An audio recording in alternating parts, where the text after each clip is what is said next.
নমস্কার বন্ধুরা, মনিকা ম্যাজিক কিচেনে আপনাদের সবাইকে স্বাগত।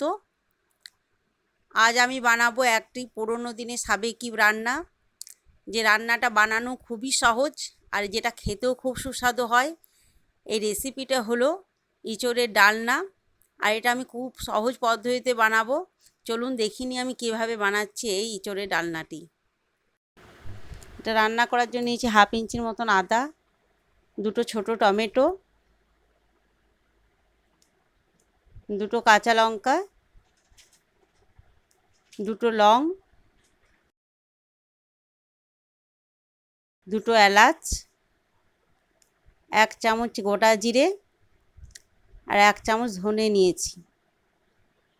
এটা আমি খুব ভালোভাবে মিক্সিতে পেস্ট করে নেব। এটা আমি ভালোভাবে মিক্সিতে পেস্ট করে নিয়েছি, আর এইভাবে আমি একটা মিহি পেস্ট বানিয়েছি। এই ডালনাটা রান্না করার জন্য আমি এখানে সেদ্ধ করা এঁচড় নিয়েছি, আর নিয়েছি আমি 2টো ছোট আলু, যেটা আমি প্রেসার কুকারে 3টে সিটি দিয়ে সেদ্ধ করে নিয়েছি। আমার কড়াইটা গরম হয়ে গেছে, এর মধ্যে আমি দিয়ে দিচ্ছি 2 দোসানের মতন সরষের তেল, আর দিচ্ছি 1/2 চামচের মতন আমি এখানে গাওয়া ঘি, আর একটুখানি হিং দিচ্ছি এর মধ্যে ফোড়ন। এরপর আমি দিচ্ছি 2টো শুকনো লঙ্কা, 2টো তেজপাতা। এবার খুব ভালোভাবে এটা আমি খুন্তি দিয়ে প্রথমে নাড়িয়ে নিচ্ছি। এরপর এর মধ্যে আমি দিয়ে দিচ্ছি 1 চিমটির মতন হলুদ। আমি আগেও বলেছি যে একটুখানি হলুদ দিলে তেলটা চারিদিকে ছিটে আসে না। এরপর আমি পেস্ট করা এই মশলাটা দিয়ে দিলাম। এটা এবার খুব ভালোভাবে আমি কষে নেব। তেলটা যতক্ষণ না ছেড়ে আসছে এতক্ষণ পর্যন্ত খুব ভালোভাবে কষে নিতে হবে। এটা আমার খুব ভালোভাবে কষা হয়ে গেছে, এবারে তেলটা বেরোতে শুরু করেছে দেখুন। এরপর এর মধ্যে আমি দিয়ে দিচ্ছি একটুখানি হলুদ, আর আমি এখানে দিচ্ছি কাশ্মীরি লঙ্কার গুঁড়ো 1/2 চামচের মতন। এরপর একটুখানি কষে নিচ্ছি আমি এটা।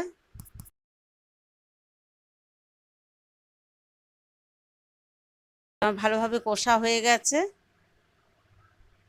এরপর এর মধ্যে আমি দিয়ে দিচ্ছি সেদ্ধ করা ইঁচড়। আমি হাত দিয়ে আলুগুলোকে ভেঙে দিচ্ছি, এতে রান্নাটা খুব টেস্ট লাগে এইভাবে ভেঙে দিলে। আর এই ইঁচড়টাকে খুব ভালোভাবে আমি কষে নেব।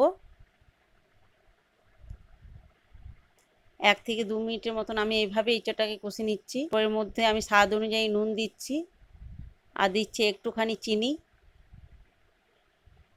কারণ নিরামিষ রান্নাতে একটু চিনি না হলে খেতে ভালো লাগে না। এইভাবে আমি খুব ভালোভাবে এটাকে কষে নিচ্ছি। 1 থেকে 2 মিনিটের মতন আমি এইভাবে ভালোভাবে কষে নিলাম। এরপরে আমি মশলা ধোয়া জলটা এখানে দিয়ে দিচ্ছি, আর এখানে কিন্তু আমি গরম জল ব্যবহার করছি, কারণ আমার সব কিছু সেদ্ধ করাই আছে। তার জন্য গরম জলটা দিলেই টেস্ট একটু বেশি ভালো হয়। আপনারাও চাইলে গরম জল দিতে পারেন, যদি না পারেন তো ঠান্ডা জলও দেবেন। এই মশলা ধোয়া জলটা দিয়েও আমি খুব ভালোভাবে এটা কষিয়ে নিচ্ছি 2-3 মিনিটের মতন। আর এটার সময় কিন্তু আমার আঁচটা কমই আছে, কারণ বেশি আঁচে রাখলে পরে এটা পুড়ে যাওয়ার সম্ভাবনাটা থেকে যায়। তো আপনারাও এটা আঁচটা কম করে এটা কষবেন। এই রান্নাটা খেতেও কিন্তু খুব সুস্বাদু হয়, আপনারা দেখবেন রান্নাটা আপনাদের খুবই ভালো লাগবে। আর এর মধ্যে আমি প্রয়োজন মতো গরম জল দিয়ে দিচ্ছি।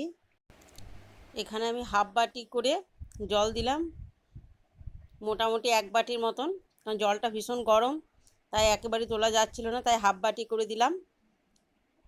আর জলটা দিয়ে একটু ভালো করে নাড়িয়ে নিয়ে এবার এটা আমি ঢাকা দিয়ে রেখে দিচ্ছি 5 থেকে 7 মিনিটের মতন কম আছে।